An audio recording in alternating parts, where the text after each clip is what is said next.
Geralmente, quando me perguntam qual é a diferença que existe entre um homem e um animal, o melhor quando eu faço essa pergunta para alguém, as pessoas elas acabam me respondendo com aquele velho clichê. Os homens são racionais e os animais são irracionais. Bom, isso não é verdade, isso é bastante equivocado. Primeiro, porque quando a gente pensa, por exemplo, no termo racional, né, isso remete à lógica. E os homens, bem como alguns animais, eles são capazes de fazer processos lógicos, né? Eles conseguem fazer aquilo que a gente chama de inferência, que é você pegar informações e depois de organizadas, né? Tais informações elas acabam gerando uma conclusão totalmente nova e esse processo mental alguns animais eles conseguem fazer.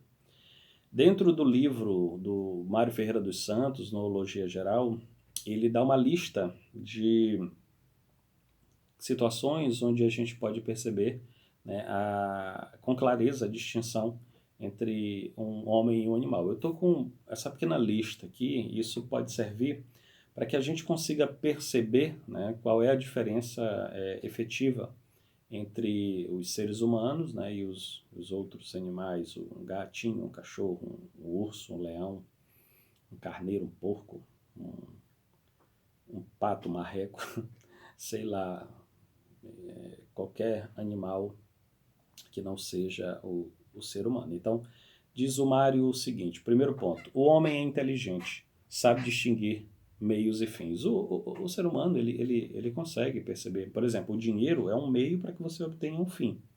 Ele não é um fim em si mesmo. Né? Um outro ponto que o Mário coloca, né, brilhantemente. O homem é um animal que conhece a morte. Então nós temos consciência da morte.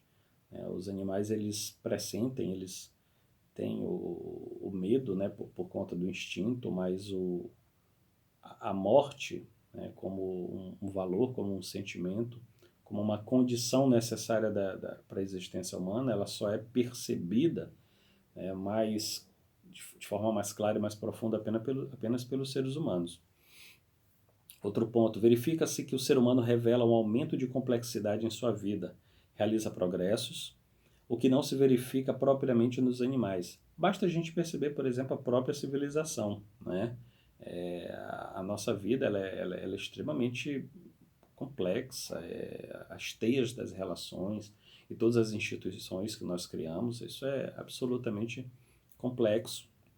Por mais que os animais eles tenham as suas civilizações, né, a complexidade da vida mesma dos animais não chega nem perto, né, da complexidade da vida humana. O homem é capaz de construir uma técnica, né? E a partir desta técnica ele é capaz, inclusive, de evidenciar coisas, princípios e saberes e construir aquilo que a gente chama de ciência. Escolha. Os animais escolhem, dizem, mas a escolha é diferente da do homem, pois este pode dirigi-la aos valores, o que não é realizado pelos animais.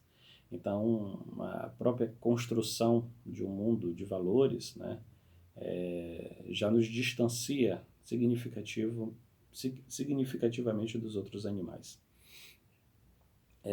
O homem tem consciência de si como pessoa. A ideia, né, que nós temos daquilo que nos cerca, das pessoas ao nosso redor, a nossa consciência, ela é infinitamente poderosa, e isso os animais não têm.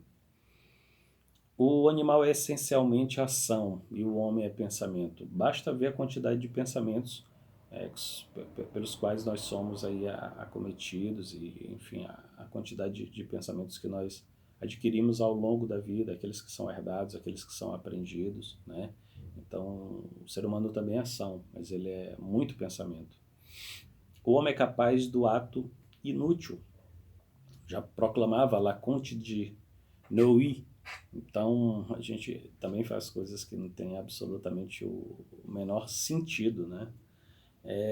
E, por fim, o homem é um animal que faz promessas. Nós prometemos, nós temos esperanças. Né? Isso os animais não fazem. Então, essas são algumas diferenças que existem, né, diferenças essenciais entre os homens e os demais animais, segundo a lista elencada dentro da obra Noologia Geral pelo grande filósofo Mário Ferreira dos Santos.